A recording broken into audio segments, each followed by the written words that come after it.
Treasurer Jim Chalmers is here to tell us you can forgive a flip. Treasurer, have you been gaslighting Australia? Oh, of course not. What we've done today is we've explained to the Australian people why we've come to a different view about these tax cuts. And we've come to a different view because we know that we can provide more tax relief for more people to help with the cost of living in a way that's better for middle Australia, better for young people, better for women, better for truckies and teachers and nurses, and better for the economy. But Treasurer, with respect, the last 12 months you've been telling us that you're not going to change these tax cuts. Yeah, what we've said for the last little while now is that we hadn't changed our position on these tax cuts. We have now changed our position. That's what today is all about. And most importantly, we're explaining why we've got a different view. We're taking responsibility for the different view that we've come to. And the reason why we've done that is because we found a more effective way to give bigger tax cuts to more people to help with the cost of living without pushing up inflation. Can you promise this is the only promise you'll break? Oh, we've made it clear this is the one we've changed our view on. Is that a promise, though? Can I take that to the bank? And if I can, what happens to that bond that I've taken to the bank? Is it worth anything? Oh, look, Waleed, I'm not going to get into the sort of, the descriptions and the word games. What we're trying to say is that we're putting people before politics here and trying to get a good outcome for people. We understand we'll get questions like that one. We understand that there will be a political criticism, but you don't hear a lot of criticism about the outcome, which is what really matters. The outcome is more tax relief for more people, and that's what we're focused on. Is political integrity and honesty just a game?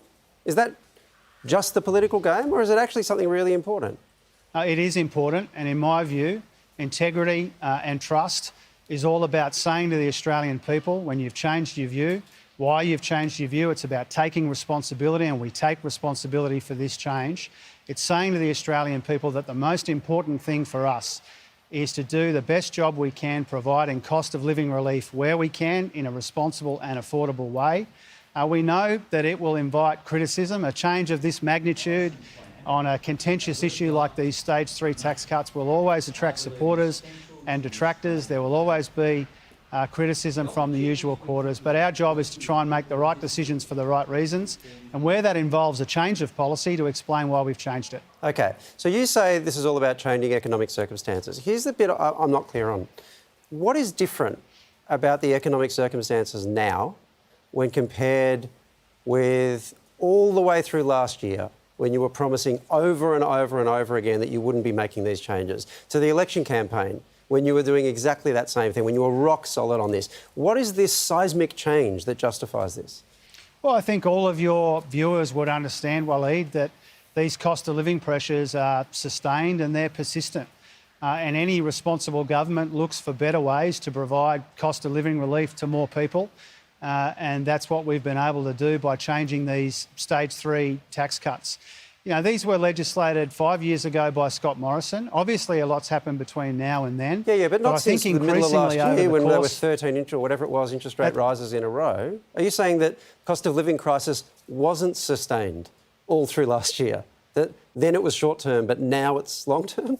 Well, the rest of my answer, Waleed, was that it's become increasingly clear to us over the course of the summer that dealing with these sustained and persistent cost of living pressures requires a change in the stage 3 tax cuts.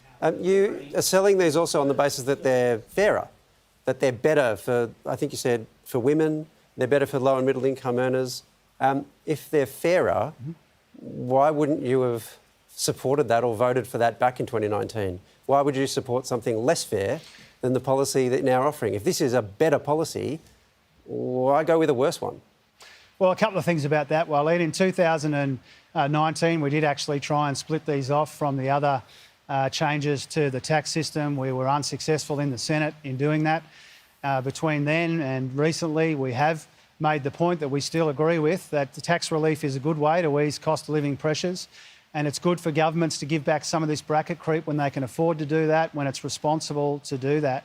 But what has become increasingly clear to us leading up to this decision that we took this week to change our position is that there's a much better way to provide the same amount of tax relief in our economy in ways that you've just described, but in a way where every taxpayer gets a tax cut. And I think people will understand if we're upfront with them about why we've changed our view. We take responsibility for everything we've said before and everything that we are saying now. We take responsibility for that. When you find a better way to deliver this tax relief so that more people get a bigger tax cut, I think we've got a responsibility to do that. There is a problem here, though, isn't there, in that Stage 3 tax cuts they followed Stage 1 and 2. They were part of a suite of changes that was designed to change the tax system over time in a long-term way, and you signed up for that.